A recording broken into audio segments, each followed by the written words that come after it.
De POC a código apto para producción inscalable. ¿Qué es un POC? Un POC es una idea, cualquier cosa que tengan en la cabeza, típico, hoy me agarró las ganas de hacer esto y voy y escribo un Jupyter Notebook de 2000 líneas o escribo un .py de 2000 líneas también y después lo quiero volver a trabajar y digo, ¿qué carajo hice acá? ¿Qué dice esta función? ¿Cómo se vinculan? ¿Cómo lo hacemos? Bueno, no les pasa solo a ustedes, no nos pasa solo a nosotros, nos pasa a todo el mundo. Muchas veces van a entrar a una empresa y van a encontrar con un código asqueroso que lo hizo un tipo que hizo el primer producto y era lo que funcionaba en ese momento y lo hizo como podía, tenía que salir a vender y funcionó y después hay que refactorizar eso y la pregunta es cómo lo hacemos sin perder en nuestra vida en el medio por el estrés y por la presión y cómo podemos tratar de separarlo para trabajarlo todos en conjunto y poder acompañarnos como equipo y que no lo vuelva a agarrar uno solo y lo haga solo y ahora sea el nuevo lío que hizo esa persona y cuando se vaya no hay conocimiento en el equipo, que también es algo que pasa mucho en las empresas, ¿no es cierto? Como que alguien hace un lío, el otro lo arregla y hace otro que en el futuro es el problema de otro y bueno, el yo del futuro se arregla. No más. Bien. Pregunta, bueno, lo que les decía ahora, ¿quién escribió este código? ¿Cuántas veces nos hemos preguntado esto? Y después se dan cuenta que es uno mismo. Hoy en día el Git Blame ayuda mucho en eso.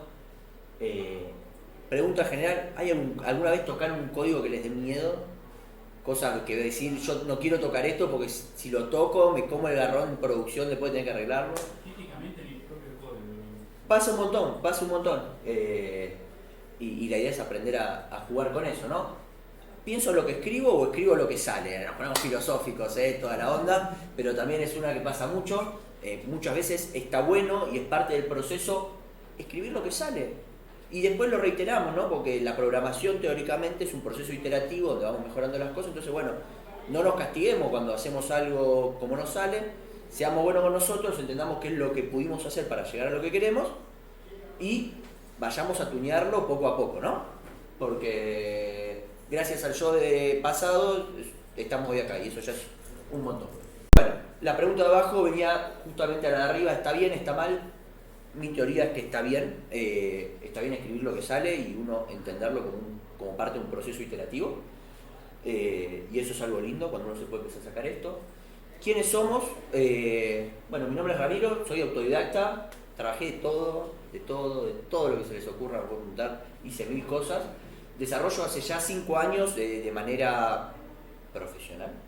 Y llevé un tiempo antes haciendo automatizaciones en diferentes empresas en las que trabajaba porque me aburría y no me gustaba trabajar, entonces automatizaba los procesos y así es como empecé a programar. Disfruto de trabajar tranquilo, no quiero estar quemado todo el día porque lo viví mucho y no me gusta. Y disfruto de aprender también, o sea, me gusta siempre aprender y trabajar en un equipo donde la gente esté cebada y le gusta lo que hace y podamos flashear cosas de colores. Yo soy Emanuel Meriles, backend Python Dev. Comencé ingeniería en sistemas, filosofía, ciencia de la educación y terminé solamente. Bueno, también comencé licenciatura en ciencia de la computación, ¿no? O sea, porque la puedo terminar. Así que bueno, y estamos acá para dar esta charla. Trabajaba en el mismo lugar, por si no. Trabajamos en Eureka, así que, sí. Creo que es el slide que viene. ¿Qué hacemos? Bueno, trabajamos en Eureka.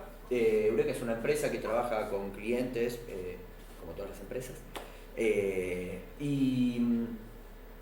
Nada, trabaja con un cliente en especial que tiene temas de autos, machine learning y demás, y la verdad que está muy bueno.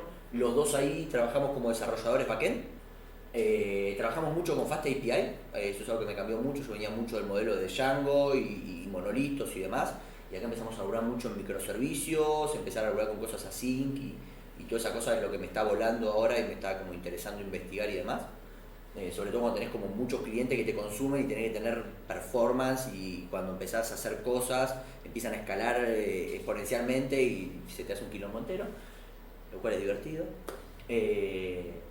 Interactuamos con modelos de machine learning por lo general en el equipo en el que estamos y tenemos la posibilidad de disfrutar y de pensar arquitectura, que eso es algo que nos está bueno en el laburo, nos dan la oportunidad de charlar y pensar las cosas cuando las queremos hacer y demás, y eso es algo que en algunas otras oportunidades no lo tuve, el hecho de decir, bueno, nos sentamos a ver cómo hacemos esto, discutimos, traemos a los que tienen el conocimiento y les planteamos cosas, y eso también como que invita mucho a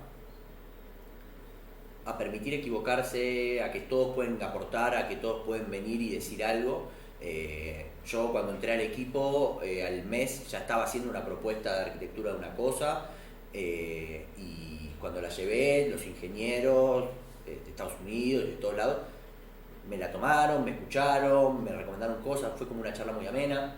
Emma, cuando entró al equipo, al mes ya había hecho 2 propuestas muy interesantes de cosas, entonces como que lo mismo, no sé cómo fue tu experiencia, pero creo que... Sí, no, tal cual, un equipo muy, muy profesional, sobre todo, muy profesional. Nada, bueno, tirando flores a Eureka, está muy bueno. Y a la gente que trabaja ahí y que trabaja en el cliente, ¿no? Que eso también está muy bueno. Totalmente. Y bueno, y tratamos de disfrutar de trabajar, que estamos 8 horas ahí, sí, 8 horas, y tratamos de disfrutarlas. ¿Trabajan presenciales? No, trabajamos remoto. Cada tanto nos juntamos y eso también está bueno. ¿Qué vamos a compartir hoy? Bueno, el título teóricamente debería explicarlo, pero seguramente no lo explica, así que le vamos a contar cómo agarramos un Jupyter, decidimos agarrar un Jupyter Notebook de Kaggle, como esto era algo científico. Nos pareció copado agarrar un ejemplo bien científico de un análisis de datos con entrenamiento de un modelo de Machine Learning y qué sé yo de Kaggle. Es un Jupyter Notebook que cuando lo pasas a un .py tiene como 2000 y pico de líneas, así que cumplía con todos los requisitos que teníamos, estaba bien escrito, era entendible, no era algo tipo insufrible, que eso está bueno también.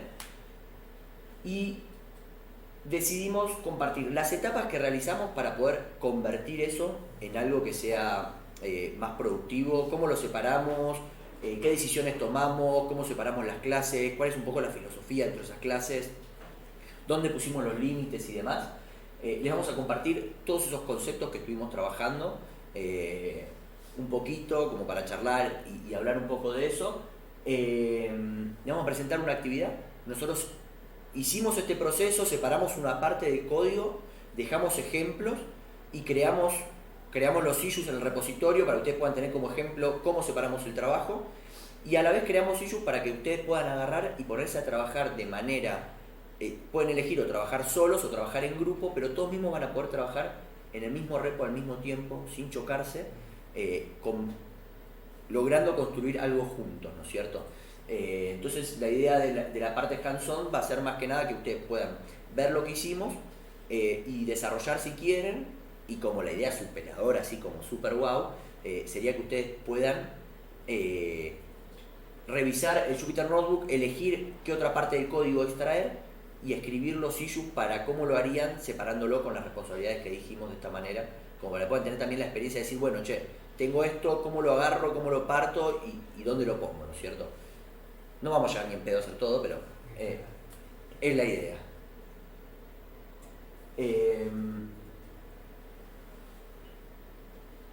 ¿Cuáles son los objetivos de la charla? Bueno, compartir una forma distinta de ver el código. Formas hay muchas, cada persona ve el código de una manera, tiene una idea de cómo hacerlo y eso es lo que nos enriquece, y nosotros venimos a compartir hoy una visión que compartimos nosotros dos y creamos juntos sobre esto. Si tienen alguna idea, bienvenida sea, siempre suma, todo suma.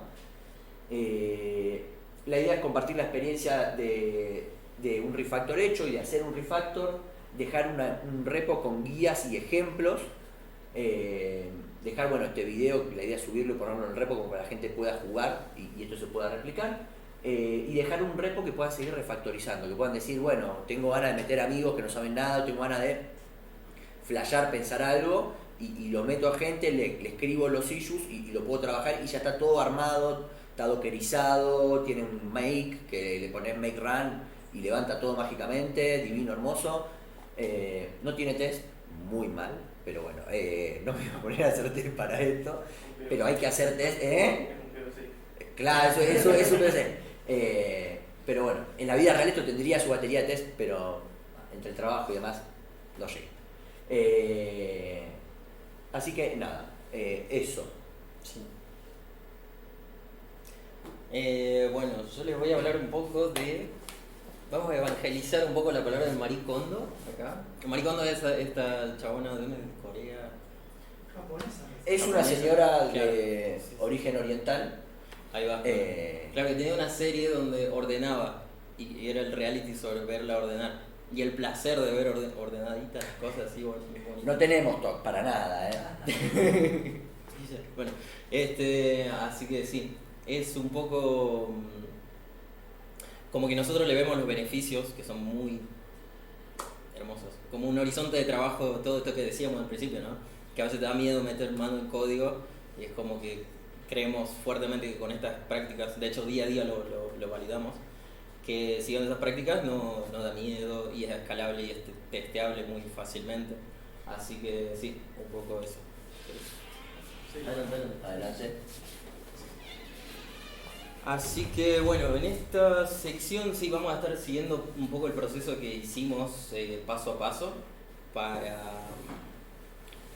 llevar esta notebook de 2000 líneas de código a un código que sea más amistoso con el lector y que sea escalable, testeable, unit testeable sobre todo. Así que sí, ¿querés pasar la slide? Bueno, entonces un poco lo que decíamos, ¿no? Las claves generales de esto va a ser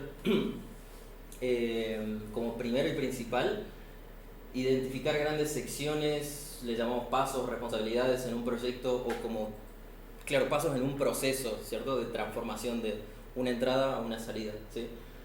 Entonces vemos que comenzamos a ver la aplicación como un proceso y que también suele tener casi siempre el mismo patrón, por lo menos en Machine Learning y en nuestro día a día también. O sea, por ejemplo, si tenemos que escribir un servicio que se tiene que comunicar a un cliente externo, como que también ya tenemos un gateway, un parser y una forma bastante estructurada y que nos sirve un montón de trabajar. Así que esto también lo tratamos de traer a Machine Learning, que serían esos 4 pasos. Tenemos primero una extracción de datos, ¿sí? Que es básicamente conseguirlos en forma cruda. Después un procesamiento, donde ya tenemos algunos valores cocinados. Una parte que se va a encargar del modelado de Machine Learning y una parte de visualización. También notamos que a veces esta estructura puede tener más o menos ítems, ¿cierto?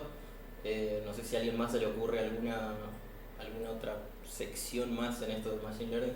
No sé si se ve bien, pero bueno.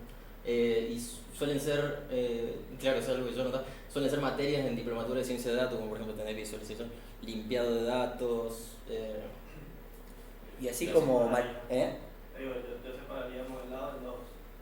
Modelado de training y después de la parte de producción. El reentrenamiento Puede ser. un módulo Ujú. y el modelo montado. Claro, totalmente. Sí, Feature engineering también. ¿Cómo? Feature engineering. Feature engineering Selección de características. totalmente. También, sí. Sí. Habría que ver Claro. cómo armar eso también. Pero así como Maricondo va a cada casa y ve el quilombo de la gente y trata de entender cómo puede organizar ese quilombo, yo creo que uno hace lo mismo con el código, ¿no? Uno va y le pega una leída al código ajeno o propio, que parece ajeno, y trata de ver, bueno, che, ¿qué responsabilidades me suenan a la cabeza que hay acá? ¿Qué siento que hace esto? ¿Cuáles siento que son los procesos que podríamos hacer? Y tratar de encontrar esos patrones en lo que uno hace es lo que permite separar el código en partes lógicas que puedan ser trabajables a futuro y expansibles sin generar lío. Porque si yo tengo todas estas responsabilidades mezcladas y tengo un loco que me tiene que bajar unos datos de un lado y otro que me tiene que procesar otros datos y los pongo a trabajar en el mismo archivo, cuando tenga que hacer un git merge se van a querer matar, se van a putear y va a ser hermoso y no es lo que queremos, no es lo que yo quiero. Yo odio cuando estoy trabajando y empiezan todas esas cosas, ¿no? Claro, tal cual, incluso ya lo vamos a ver un poco más adelante en detalle, pero por ejemplo, si para visualización necesito un dato que ya lo calcule en procesamiento, y bueno, ahí está como la reusabilidad del código que nos va a traer muchos beneficios. Esto también lo que permite es a la hora de testear, yo tengo que testear una clase que hace una cosa, yo puedo tener ya el resultado porque lo tengo del POC, paro la ejecución, saco el resultado, lo guardo en un JSON, en un CSV, lo que sea, y cuando voy a hacer el unit testing, se lo inyecto y pruebo directamente solo eso, pruebo solo el procesamiento o pruebo el modelado o lo que sea, no sé si se puede probar el modelado, nunca lo hice, pero digo, testeo las cosas a partir de tener ya los resultados que yo espero y mientras tanto construyo la otra parte, a mí no me interesa, yo voy separando y voy dejando las cosas listas, los pasos hasta acá y guardo los resultados que son los que estoy esperando y yo ya puedo trabajar tranquilo. ¿Por qué? Porque sé lo que voy a estar esperando que como lo haga Emma, como lo escriba, no me importa. Yo sé que él me va a devolver eso. Y yo estoy encargado de construir lo que sigue y pasárselo a otro, y el otro sabe lo que yo le voy a devolver. Entonces de esa manera es como que todos acordamos de alguna manera lo que nos vamos a dar, no suena muy bien, y podemos trabajar en conjunto y de manera tranquila y de manera paralela, que eso está muy bueno, porque por ahí a veces nos dicen, bueno, necesitamos desarrollar este feature ya, y en 2 semanas, y por ahí decir, y pará, no, porque nos pisamos todo. Bueno, entonces ¿cómo organizamos el código para poder salir a trabajar juntos, tranquilos, y que en 2 semanas podamos, o por ahí no le tenemos que decir son 3, pero bueno, le podamos decir, che, podemos salir y tenemos tiempo para testear y toda la parafernalia que significa llevar algo a producción de manera tranquila, y no un viernes. Y en ese caso hacen como una especie de contrato de cómo se llama a comunicar. Por ejemplo, una de las cosas que me ha pasado y como que mejor práctica que he visto es antes se sientan los grupos, las personas decir, yo para este dashboard de visualización me necesito A, B, C, D. Cárgate tú de que tu modelo cuando salga esto me deposite esto en tal lado. Y no importa lo que hagas con tu modelo, no importa si pones XGBoost, una red neuronal adentro, siempre va a devolver eso. Y viceversa, no, mira, tú estás trabajando el pipeline, necesito estos datos en este formato. Es como que vas seteando las puntas. Exacto. Y empiezas a partir de ahí hacia adentro. Exacto, eso es lo que tratamos de hacer. Nos reunimos como varias personas, son los que tienen el conocimiento, por ahí necesitas a alguien que trabaja en otro equipo, bueno, y vos vas con esa persona y decís, che, ¿nos podemos comprometer a que me des esto, esto y esto? Hacelo como quieras, yo necesito esto, pum.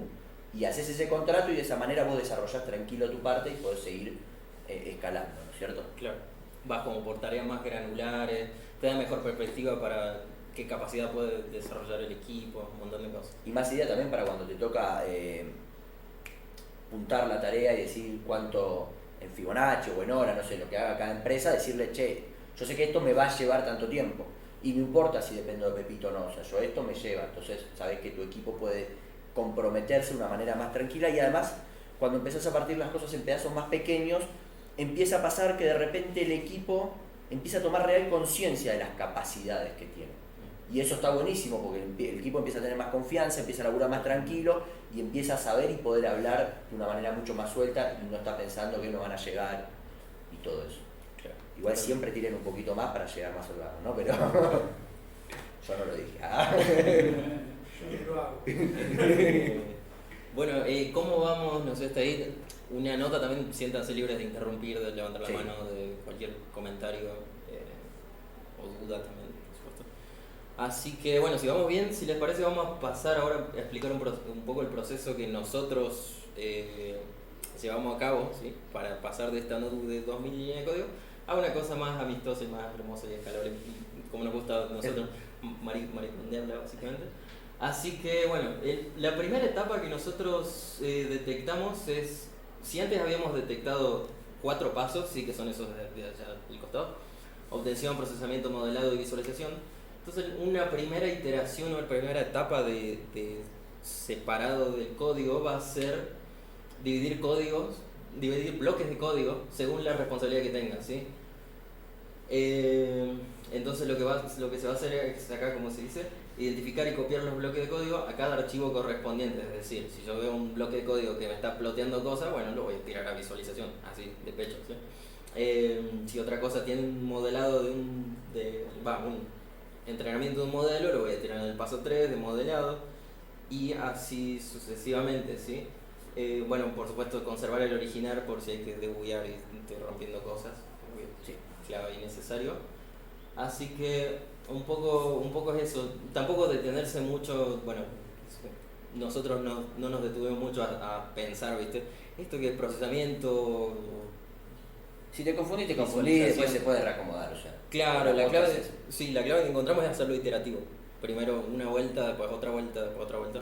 Porque si no, no hay forma. Si querés ahora, comenzar. ustedes me dicen, ¿y quién hace todo esto? ¿No? Porque en la empresa, ¿y quién va a hacer todo esto? Y es una buena práctica, está bueno que nosotros tenemos la oportunidad de hacer es, hay que investigar algo, bueno, la persona que investiga y va a hacer el planteo, la idea, es la que puede llevarse el tiempo de hacer esto. Por eso esto es algo que no tiene que ser perfecto, tiene que ser simplemente una parte como para poder negociarlo con el PO o el PM o quien sea, pero este es un trabajo que hay que hacer cuando hay que hacer un refactor de algo. Y esto es algo que va a ayudar para poder trabajar después y para poder crear issues que sean entendibles para las personas que lo tienen que desarrollar. porque si no separar esto y poner un montón de personas a trabajar es inviable. Entonces está bueno que esto se entienda que es parte de un spike, como lo llamamos nosotros, o es parte de una investigación que hay que hacer y que el resultado, el acceptance criteria de ese issue podría ser brindar las responsabilidades, un gráfico y qué sé yo, y qué cosa, ¿no? Como que eso está bueno. Claro, tal cual. Así que bueno, esa sería un poco la etapa 1, bastante simple. Crear archivo y comenzar a revolear cosas ahí. La etapa 2 que nosotros planeamos... ¿Pasó? Sí, por favor. Ahí está. La etapa 2, que no se ve un poco ni de acá bien el código, pero bueno, vas como reconociendo de vuelta bloques de código, mediano, grande tamaño, así medio recortes bastante arbitrarios y escribir funciones. La clave acá es que el linter de la IDE que estés usando que no tire cositas rojas. Lo que hay que importar lo importás y las funciones que declares las vas, todas las variables que no sean declaradas dentro de la función, ¿sí? Pasan a ser un parámetro. Pasan a ser un parámetro, ¿sí? Y bueno, de vuelta, brocha gorda, las funciones que retornen todo lo que quieran, que retornen poquito, que retornen mucho. Los nombres de las funciones también pueden ser bastante arbitrarios, no sé, nosotros jugamos bastante con eso. Un consejo acá, tratar de no ser distraído al hacer esta tarea, porque como que uno se va concentrando cada vez más. En el paso 3 ya está como zen ahí metiéndote.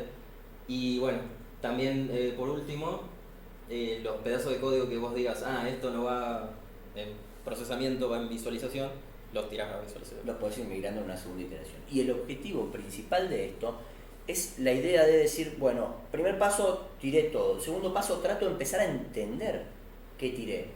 ¿Qué necesito para crear este dataset? ¿Qué necesito para obtener todas estas cosas de datos? ¿Cómo se componen? Y de esa manera uno puede empezar a entender quién se va a tener que comunicar con quién. Pueden ser funciones grandes, después las podemos separar en funciones más chicas, pero hacerlo así a brocha gorda está bueno y sirve como para poder empezar a entender quiénes van a hablar con quién dentro de cada lugar. Tal cual, sí. Bien, y después de eso ya vendría la etapa 3, donde terminamos, listo. No, en esta etapa 3 ya se escribe código más... Acá ya nos aprobaron el refactor, nos dijeron muchachos, nos encantó el trabajo, buenísimo, vamos para adelante. Claro, tal cual, de acá salen las PRs lindas. Y cortitas también. Y cortitas, totalmente. No 25 archivos, por favor. Sí. Bueno, acá lo que principalmente se usa es el Single Responsibility Principle, que es uno de los SOLID. guías, claro, los principios SOLID, principios. ¿Saben lo que son los principios SOLID? ¿No? Bueno, sí, no importa. No los voy a explicar todos porque son 4. ¿Cuál es tu favorito? El Single Responsibility... Bueno, sí, creo que es el que más me lleva a hacer cosas. Hay páginas, dejamos el link en el repo de Refactor Guru, página súper recomendable para meterse y ver cómo hacer refactor, cómo aplicar patrones. Y estos cosas, está lleno de videos en YouTube sobre estos principios que la verdad que ayudan mucho a hacer un código como más lindo. No hay que ser absolutistas con nada, ¿no es cierto? Si sirve, sirve, y si no, no. tal cual. Incluso en una de nuestras charlas que tuvimos, porque creo que todas las empresas tienen su momento de Tech Talk sobre los principios SOLID, y en una que tuvimos nosotros en nuestra empresa como que se hablaba también no solamente del código, sino también de los endpoints o de microservicios, que esos también tendrían single responsibility. Nada, me pareció muy interesante jugar con esos principios sólidos a diferentes entidades. Bien, volviendo a esta etapa 3, sí. Bueno, como decíamos antes, si en el paso anterior ya estábamos pensando más o menos, bueno, esta función hace tal cosa, va por acá más o menos, lo que acá vamos a hacer es desgranar y a nivel más de detalle cuál es la responsabilidad, qué hace la función, y una vez que sepamos qué hace la función, ahí vamos a tener el nombre, que de una de esas queda un choclo medio largo, pero bueno, vemos en todo caso truncarlo. Ahí viene la clave de single responsibility, ¿cierto? Como de usar una sola responsabilidad por función y por clase y por archivo. Entonces, bien. Sí. Pobre, algo. Sí. Sin una sola responsabilidad, hay que verlo a qué nivel estamos hablando, ¿no es cierto? O sea, una función puede hacer varias cosas siempre y cuando tengan que ver con eso. Una clase puede hacer varias cosas, pero tiene que ver con el nombre de la clase y con lo que hace, ¿no es cierto? Acá nos tenemos que poner un poco filosóficos y empezar a pensar cuál es la responsabilidad intrínseca que va a llevar esto, no sé. Sí. ¿Qué te puedo decir? O sea, no puedo esperar que una escoba me sirva para trapear el piso a la vez, ¿me entendés? Porque eso tiene diferentes formas, entonces si yo le quiero poner una responsabilidad así, no va a servir.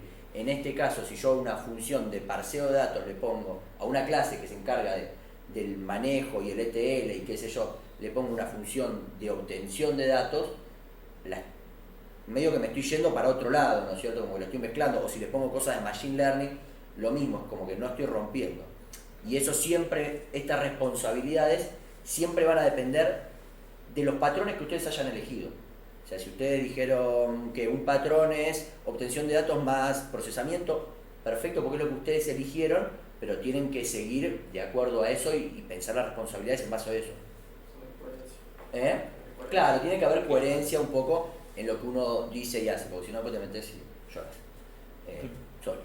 Sí, no, todo bien. Hasta ahí más o menos tiene sentido lo que vamos planteando, gusta. Sí, mortal, buenísimo. Entonces, bien, estábamos en que teníamos el archivo funciones, ¿sí? Claro, una vez que tenemos funciones, que acá nosotros recomendamos hacer una sola clase dentro de cada uno de esos archivos, ¿cierto? Dentro de visualización, por ejemplo, hacemos una sola clase que va a ser visualización. Y dentro de esa clase va a tener todos métodos estáticos. Nosotros recomendamos esto porque consideramos un poco que el manejar métodos estáticos trae un poco menos de complejidad que manejar métodos no estáticos, donde definís objetos y tenés que manejarlos ahí. Si alguien la ve clara no usando métodos estáticos, sino métodos de objetos, estaría eso de nuevo también perfecto, viene asociada a la complejidad del objeto en el que estemos trabajando, ¿no es cierto? Claro. O sea, si yo tengo un objeto que se va a estar llamando a sí mismo constantemente porque tiene funciones anidadas y demás, y bueno, lo tengo que instanciar y demás.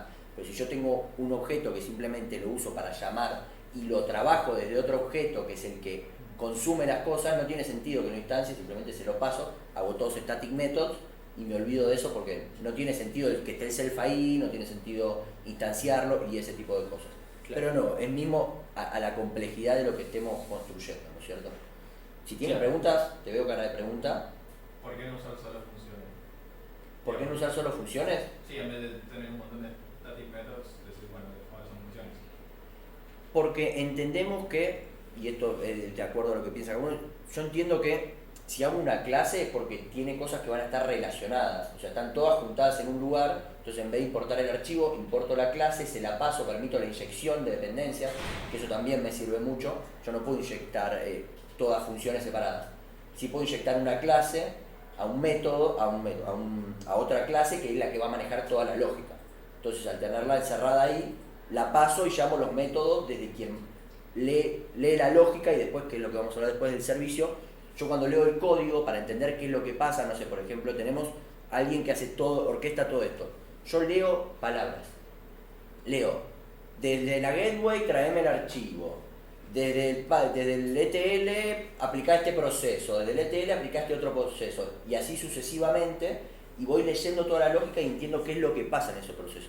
Pues si no, muchas veces lo que pasa es que empezamos a buscar, a ver código y no hay ningún lugar donde esté clara toda la lógica de lo que sucede. Y nos empezamos a perder y me pongo nervioso. Sí, claro. Por ejemplo, imagínate que tienes como un modelo y vas a entrenar ese modelo y predecir. Lo metes en función y dices función, entrenar el modelo. Tienes que pensar qué modelo, los datos, después predecir. Si no lo hacen como objeto, que es un solo ente que recoge los datos y tiene todos los entornos, digamos, copiados dentro de un solo scope, vas a tener que pasarle el mismo modelo, pasárselo a otra función, pasarle la responsabilidad, compartir de datos, y entonces te metes en líos también de scope. Tienes que ver cómo compartes la variable y lo que tiene eso. Igual de nuevo, claro. Esto es a gusto y piacere de la arquitectura y la idea que quiera cada persona. O sea, esto es cómo lo vemos nosotros, cómo nos gusta a nosotros, pero la idea es que cada uno pueda encontrar y se permita dar estas charlas con su equipo. Tipo, che, ¿y por qué? Y no, y a mí me gusta, y veamos esto. A nosotros nos pasa, trabajamos con un montón de gente que viene de C#, que viene de .NET, que viene de Java, y hay códigos que son cero petónicos, ¿me entendés? Y está buenísimo, ¿por qué? Porque de repente nos sentamos a charlar, che, ¿y por qué hiciste esto? ¿Y cómo aplicaste esto? Y se vuelve como muy interesante. Claro, Y tal puedo cual. agregar una cosita más. Sí. Sorry. Porque no aclaramos cómo llegamos a esto, o sea, no es que etapa 3 empezamos con todo esto. Etapa 3, empezamos a escribir los issues. Empezamos a elegir, yo quiero obtener este gráfico, por ejemplo. ¿Qué necesita este gráfico? Este gráfico necesita que yo tenga, que el modelo de Machine Learning me entregue esta data. ¿Qué necesita el modelo de Machine Learning? Procesar esta data. Bueno, ¿y esta data cómo la proceso? La obtengo de acá. Entonces, una vez que hago el caminito, escribo 4 historias. Una para el procesamiento de datos, para el modelo de Machine Learning, otra para el procesamiento de datos, otra para el gateway, y se me perdió una. Pero bueno, escribo esas cosas y separo el código y pongo uso de referencia estas cosas que nos dejamos anteriormente, ¿no es cierto? Che, el código está dividido acá hasta acá, esta función sirve, hay que toquetear esto, ponerlo lindo, ponerlo dentro de una clase y trabajar. Y ese sería el paso 3, ¿no es cierto? Como decir, sería como el output que tendríamos para presentar al equipo a la hora de trabajar y que se pueda llevar esto a la realidad. Claro, tal cual.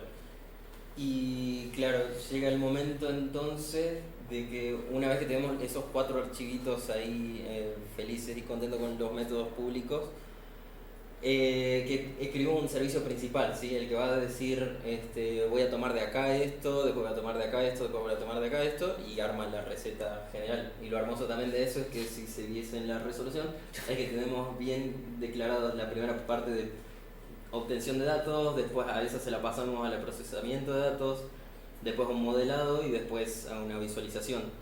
Entonces así queda bastante clara,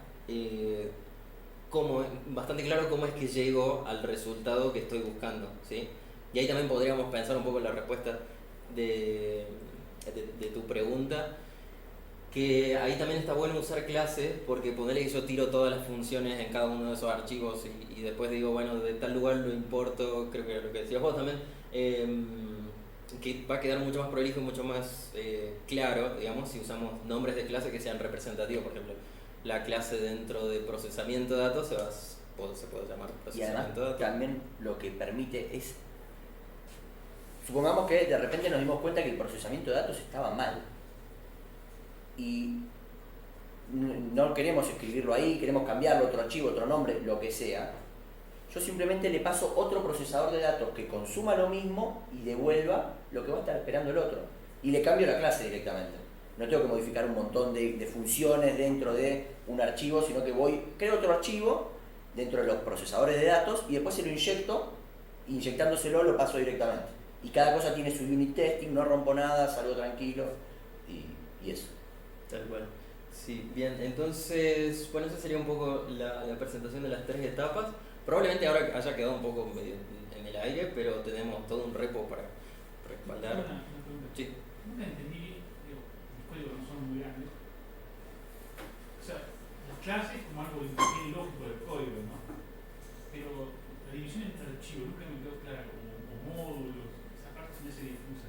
De nuevo lo mismo, depende de cómo lo vayas pensando vos y la complejidad también de lo que vayas a crear, ¿no es cierto? Porque a veces puedes poner todo en un root directory, porque es algo muy chico y no tiene sentido, o a veces puedes separar, no sé, carpeta de modelo o carpeta de servicios, y adentro de la carpeta cada servicio, con suponer, nosotros aplicamos mucho el patrón de strategies para hacer cosas y para construir objetos muy complejos. Digo, una pregunta muy básica, ¿por qué no todo dentro de un solo archivo? Porque cuando alguien lo quiere tocar, ponele que tenemos que modificar cosas distintas y vos tenés que modificar el parseo de datos, él tiene que modificar la obtención de datos y yo tengo que modificar el modelo de Machine Learning. Vamos todos cada uno a trabajar en su máquina y cuando hacemos un push, tu branch está desactualizada, la tuya también, y él la metió, no le pidió el PR a nadie, lo pateó así y fue para adelante y los cagó a todos, ¿me entendés? Entonces vos tenés que hacer un git rebase y tenés que ver todo el quilombo que tenés en los archivos. Entonces vos tenés que dividir un archivo tratando de minimizar el choque, el número de conflictos. pero tampoco yéndote a algo de un archivo por función, porque te va a volver loco. O sea, tiene que respetar de nuevo estas cosas en las que vos acordaste en el equipo que iban a trabajar. Bueno, este va a ser el tópico de este archivo, de esta clase o de lo que sea. Y entonces de esa manera uno solo se va a meter ahí, porque si metes 2 personas ahí ya la estás complicando. Hay usualmente lo que hacen es separar por responsabilidades también. Por ejemplo, no sé, tenemos un archivo que descarga datos. Descarga datos de Google, descarga datos de Amazon, descarga datos de cualquier lado. Y tiene todas esas funciones. Si sabes que vas a tener una sola persona que está tocando eso, porque sabe lo que está asociando, toca el mismo archivo. Otro que entrena un modelo. Y el que entrena un modelo capaz se lo puede pasar a un data scientist y el que descarga datos a un data engineer y todos trabajan en un mismo repositorio, pero distintas responsabilidades por cada uno de los No files. me da cuenta de la posibilidad de conflicto porque siempre trabajé solo, digamos, para ahora me doy cuenta.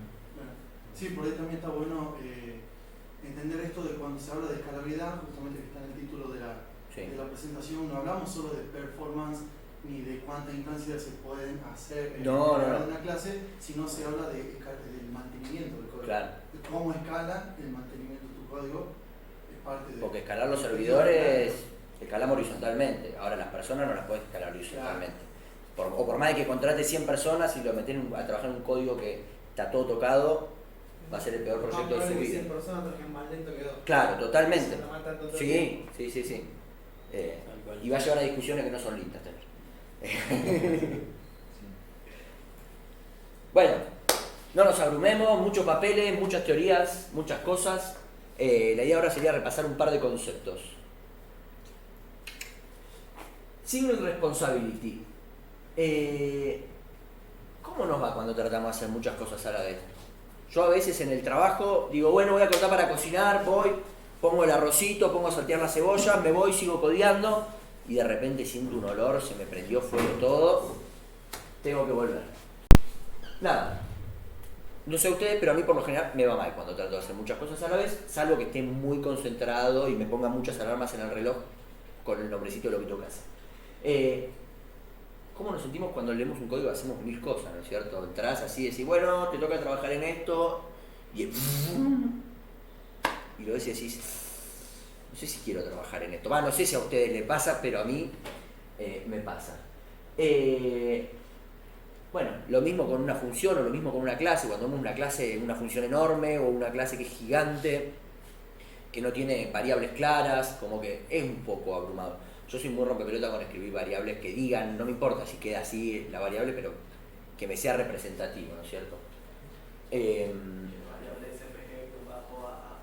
Claro, ¿no? Esos nested loop mágicos con un montón de X, Y, no sé qué. No, poneme que estás pasando esto, que estás haciendo esto. La idea del single responsibility es tratar de ver cómo hacer para dar una responsabilidad única a las cosas, con el sentido que nosotros podamos leer y podamos entender y podamos trabajar sobre eso de manera tranquila. Es no tratar de ser Marge atendiendo a Homero, ¿no? Porque sería un problema. Inyección de dependencias. Algo que me cambió mucho la manera de programar.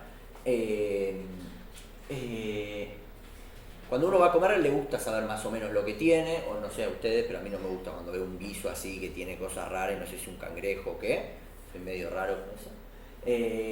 Y si uno quiere hacer un cambio estaría bueno poder sacarlo y ponerlo rápidamente, ¿no es cierto? Bueno, por eso nosotros usamos mucho la inyección de dependencias y esta onda de tener un servicio que es el que escriba y tenga toda la lógica y el cual le damos las cosas que necesita para poder trabajar, ¿no es cierto? Entonces, como decíamos antes, si yo por ejemplo tengo una máquina de hacer sándwiches, yo tengo una dependencia que es el pan, tengo una dependencia que tengo 3 dependencias de verduras, ponele, porque es lo que da esta máquina, tengo 2 dependencias de carne y una de quesos.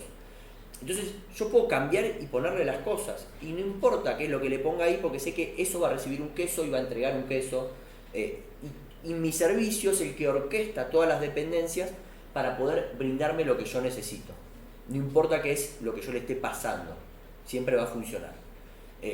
Para esto también se usan mucho las interfaces, pero no me quería meter en ese concepto porque es medio extenso, pero está bueno también. Si quieren investigarlo, refalto a ninguno. Sí, dale más. Y ahora ustedes van a decir, no, pero si yo tengo que escribir un servicio y tengo que cada vez que lo tengo que usar, tengo que importar 70 clases y tengo que ponerlas, inyectarlas, y cada persona que tiene que trabajar tiene que hacer esto, es un embole. O sea, no lo hago, ¿por qué lo voy a hacer? Bueno, el patrón de Factory permite crear, la idea es generar una fábrica de objetos, ¿no es cierto? Por ejemplo, yo puedo tener una fábrica que me da un servicio que me crea diferentes sándwiches, ¿no es cierto? Entonces puedo tener funciones que dicen create sándwich de milanga, y le inyecto todas las cosas y me devuelve el objeto ya instanciado con todas las dependencias.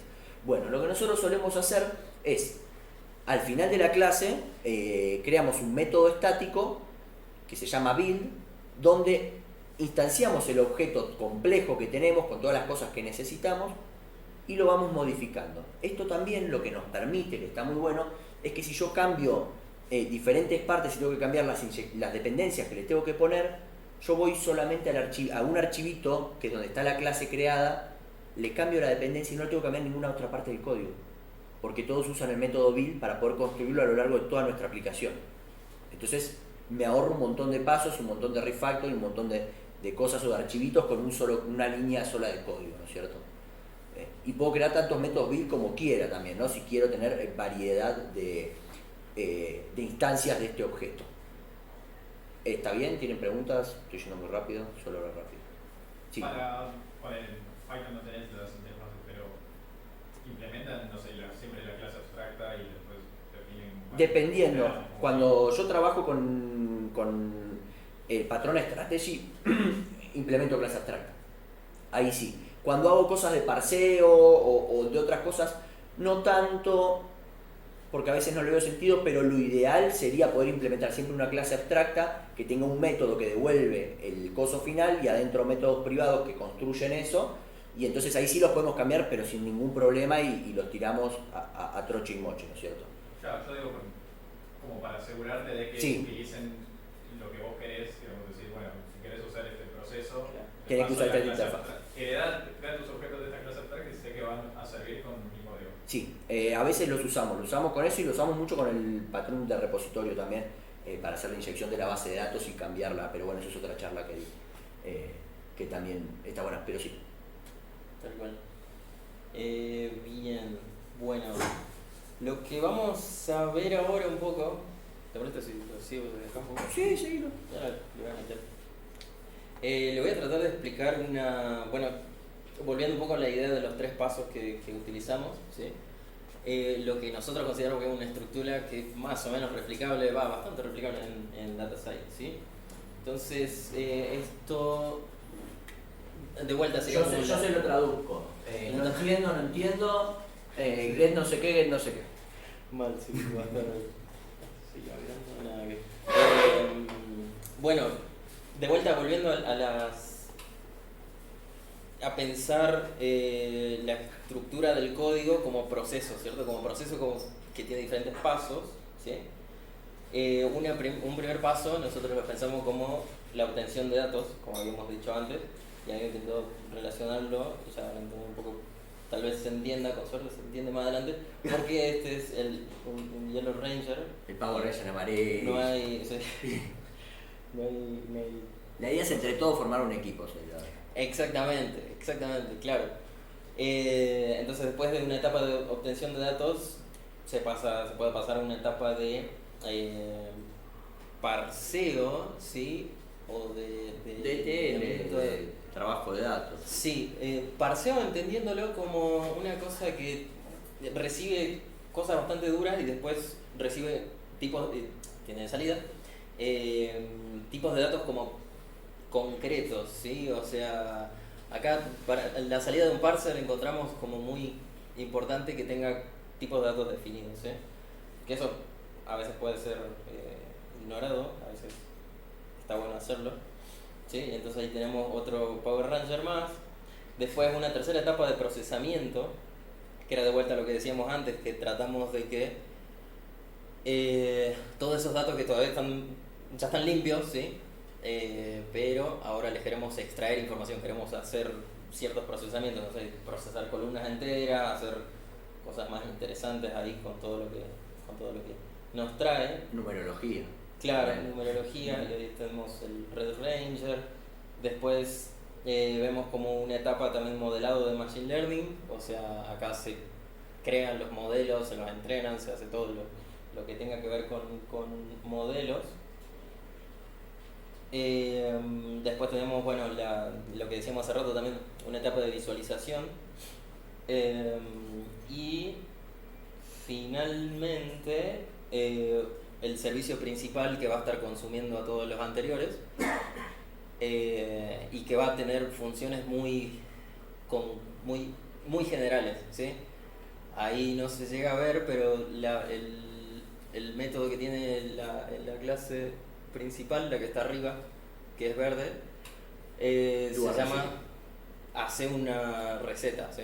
Tu receta. Entonces es como que aplica todas las otras funcioncitas que es quien tiene la lógica y es, me imagino una vista de Django, por ejemplo, donde tiene que devolver un procesamiento re complejo y bueno, en vez de tener todo el procesamiento ahí y tener la vista así de larga, manejamos los errores, devolvemos los errores ahí, que esto también es algo que nos ayuda mucho, poder cachar errores y demás, y tenemos un método que hace lo que tiene que hacer. Y después si la persona quiere ir un nivel más abajo, va y lee todo lo que tiene, y lo va a entender sin problema, y bueno, después si quiere meterse más abajo, se mete y hace lo que quiere, pero... Exactamente, sí, ese punto de manejo de errores es como re importante porque, por ejemplo, si nos tiró un error en el procesamiento, ¿y cómo puede seguir el modelado, por ejemplo?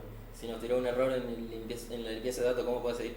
Como que en el punto de centralizar todo en una sola clase que va haciendo la receta completa, va a ser mucho más claro manejarlo, digamos, qué va a pasar si algo se rompe en cierto punto. Tenía una duda y un comentario. Comentario, lo bueno que tiene eso es que después puedes ir trabajando así, eso como decía el compañero, son interfaces y todo para abajo lo puedes ir. Entonces copias y pegas la interfase y hagas un nuevo proyecto y cambias todo. Eso está súper bueno. Pregunta, ¿por qué meten la responsabilidad de gráficos ahí? Primera vez que lo veo. Siempre como hay una responsabilidad de output y guardas todo en un bucket o algo así y otra herramienta se encarga de visualizarlo. Puede ser, porque esto puede estar separado en un servicio. Lo pusimos porque este era el ejemplo del Jupyter que teníamos que hacía todo junto. Entonces en este caso ponerle que el chico quiere crear un Streamlit, no sé si una charla de Streamlit que está muy bueno, quiere crear un dashboard en donde tiene que hacer todo este quilombo, lo tiene que hacer el loco solo ahí adentro y lo quiere hacer de manera mantenible. Entonces en su vista de Streamlit no tiene todos los llamados, tiene todo, entrega el gráfico con un solo llamado. De esta manera, este es el caso de aplicación de esto. Ahora, si vos lo vas a separar en servicios y demás, no metas el gráfico, no metés el procesamiento, mandar a una base de datos, un ready, lo que se te ocurra, y lo vas tocando de ahí a un BigQuery o no sé, lo que quieras. Que eso también está bueno de esto, ¿no? Después decís, ay, quiero hacer un refactor, no me sirve más esto. Saco este pedazo de código y lo tiro allá. Saco este otro y lo tiro allá. Y son todos servicios distintos de repente. Y nada, y no fue un quilombo, no hay mucho lío. Eso. Tal cual. Bien, ahora pasamos a las tareas. Sí, no sé ni cómo estamos de tiempo. Bueno. Si quieren pueden entrar al repositorio de GitHub. Yo creo que estamos medio jugados, pero bueno. Pueden entrar al repositorio de GitHub. Está bajo Gallo Ramiro, Coronavirus Visualization, no sé qué cosa. Les cuento. Oh, qué hermoso. Bueno. La idea fue que creamos cuatro tareas para que puedan hacer. Una sería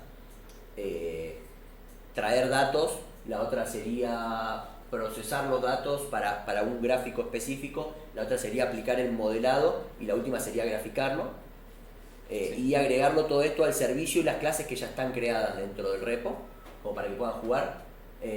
Separamos como para ser súper organizados en milestones de GitHub con sus issues y sus cositas porque el PM nos lo pidió, viste, re bueno.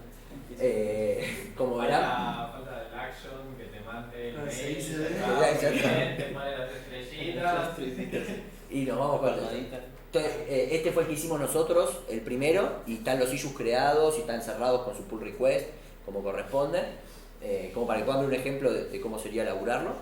Y después está abierto la otra milestone que tiene las 4 tareas creadas y tiene, en la parte de utils tiene como acceso a los otros ejemplos de código. La tarea 1 sería sasa, no leemos nada, pero tenemos una descripción que dice Pregunta, ¿hay wifi? no sé, creo que no. No pudimos. Nosotros no nos pudimos conectar, así que no se preocupen, de última, llévenselo para casa, cerramos tranqui y lo pueden ver. El cable de Ethernet te da. Me tiran a Telegram cualquier cosa y yo contesto, o Emma también. Yo no tengo en Telegram, después te lo agrego. Pero nada, como para que vean también un poco la estructura de cómo nos gusta escribir los issues, que puede sonar medio pavo, pero a mí me gusta a veces entender lo que tengo que hacer y no me gusta que me digan, no, hay que hacer esto y no sé ni en dónde tengo que trabajar, en qué servicio, ni en qué área de todo el proyecto que tenemos, que pasa mucho cuando trabajas en empresas muy grandes, tipo, hay que resolver esto y bueno, andá a investigar y me tengo que meter en la selva. Entonces está bueno tener una descripción que diga de manera clara lo que hay que hacer, lo que se espera, se obtiene, criterios de aceptación bien claros, cosa que cuando vayamos al PR nadie venga y me diga no, eso no funciona o no, eso no tiene lo que tenía. Mirá, los criterios de aceptación son estos, si querés otra cosa, crea otro issue y lo hacemos después, pero aprobame esto para seguir adelante. Pero si no, después tenemos una cola así de cosas en testing que nadie la quiere hacer porque nadie quiere leer los PRs. No me digan que nunca les pasó. Es el típico ya que estamos. Y también algo que agregamos mucho es informaciones de utilidad. Esto sirve para todos. Yo que soy un desarrollador que ya desarrolla hace varios años, me encanta que me den alguna información de utilidad, si hay un cálculo de Excel que hay que hacer, o hay algún ejemplo, o hay vistas, o hay ejemplos de códigos que hacen cosas similares para entender cómo son las buenas prácticas de la empresa en cuanto a eso, y dejar de reinventar la rueda. Me parece que está bueno dejar cosas de utilidad. En este caso lo que decidimos hacer es dejar como información de utilidad la función similar que hicimos nosotros antes a la que tendrían que hacer hoy en día, como para que puedan ver un poquito de eso, el link al Jupyter grande y demás, como para que puedan ver de dónde salió y demás, ¿no es cierto? Bueno, lo mismo con el procesamiento de datos, dice qué es lo que hay que procesar, qué es lo que se espera, explica un poco las funciones que se esperan, solo simplemente porque pensamos que iba a haber gente como muy nueva y por ahí se le iba a complicar pensarlo esto, pero no hace falta que sea así, no hay que poner el nombre de la función, pues ya le está diciendo cómo codear, pero lo pusimos para este ejemplo. Bueno, y de nuevo las informaciones útiles. El otro ticket sería agregar el gráfico de muertes por día, y el otro ticket sería meter todo en el servicio. ¿Qué nos faltó? ¿Qué hicimos mal? Dar moqueadas las cosas, los contratos que hay en el medio, ¿no es cierto? Por ahí para el gateway no necesitamos nada, pero para partir del procesamiento de datos sí necesitamos, entonces para que puedas crear tu test y meterle eso y entregarle y que procese, ¿no es cierto? Eso ya sería como la creme de la creme. Por lo general tenés que ir a buscarlo, hablar con la gente, averiguar, pero bueno, lo ideal sería tenerlo. Sí. ¿Y ahora qué? Bueno, a revisar código, elegir un gráfico, escribir los tickets, codear los tickets y ser feliz como maricondo. No hay mucho más. Así es. Muchas gracias.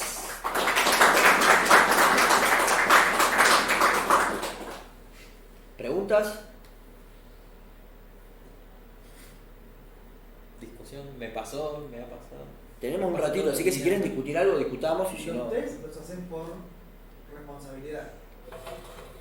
Ahí sabes que empezó una discusión súper interesante el otro día con Iván, que me decía, yo antes hacía un test por función, a veces no tiene sentido, o sea, porque si hacía muchas funciones internas, como que hacía un test por función, y Iván me decía que había que hacer una test por